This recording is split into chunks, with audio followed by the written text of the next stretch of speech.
The parliament in Canada has moved to table and pass a bill which is basically banning Christianity. And why do I say this? Because they are basically saying that in their Criminal Code Act, they are removing an exemption which is stating that religious leaders, activists, or people now do not have the right to tell the people of Canada what is wrong or what is right in the eyes of the law. So in today's video, I'm going to discuss whether indeed the Parliament of Canada is going to ban Christianity or certain clauses in the law which are basically telling them to either shut up or not say anything about what is happening in the country of Canada. So in today's video, let's discuss all of this and get to enrich ourselves more. Let's go.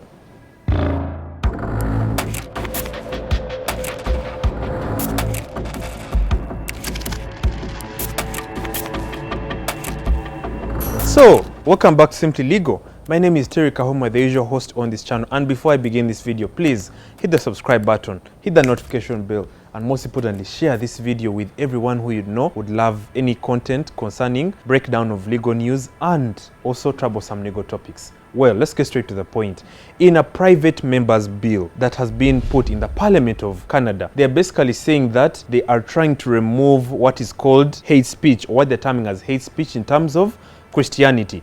So they're basically saying that in their former Criminal Code Act, there was a religious exemption, a religious clause, which was stating that any religious leader, any religious activist, or anyone who has a Christianic point of view should now no longer say anything concerning what is termed as wrong in their eyes. Now, I'm not going to hide. The LGBTQ movement has been a very, very large movement all over the world, which is the lesbian, gay, bi, and transgender movement, which has been happening all over the world. Canada, the United States, New Zealand, and the entire West has been very big proponents of the LGBTQ movement.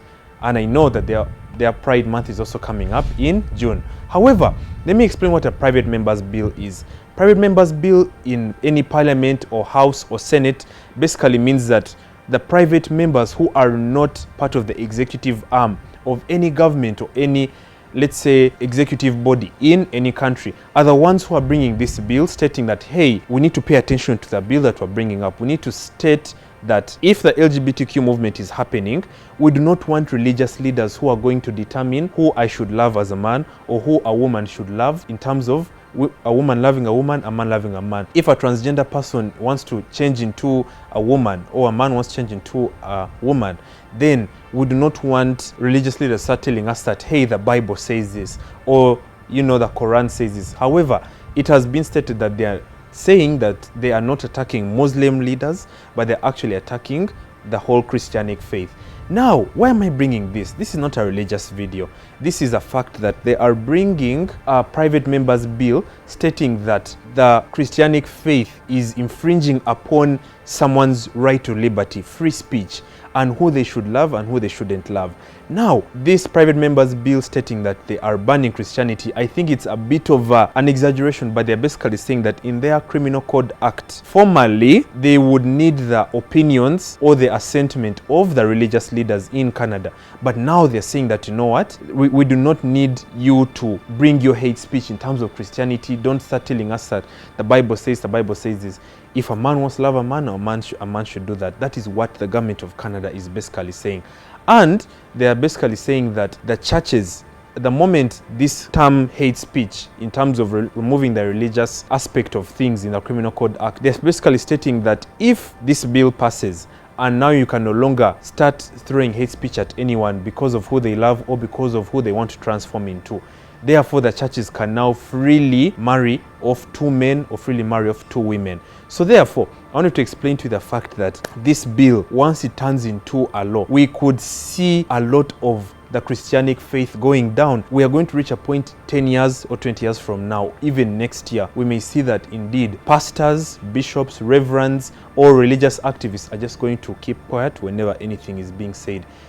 Anything is being said, we're now having, let's say, a gay president or let's say a gay prime minister, they just keep quiet, because the whole point is that they do not want the religious leaders to impose their biblical verses on what has been happening in Canada or to the Canadian people. So how does a bill turn into a law in Canada? Let's go there.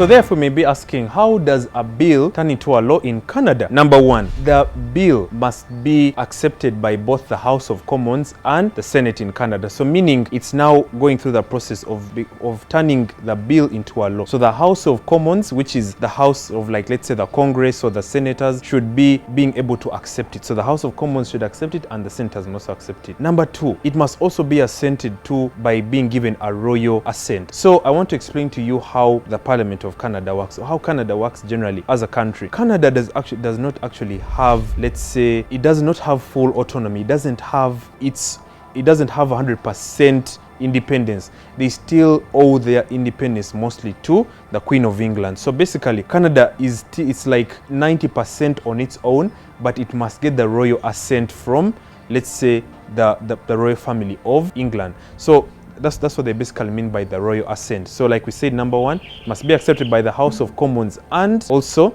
the House of the Senate in Canada. Number two, it must be issued out what's called a royal assent. Let's go to number 3 and 4, then wrap up the video.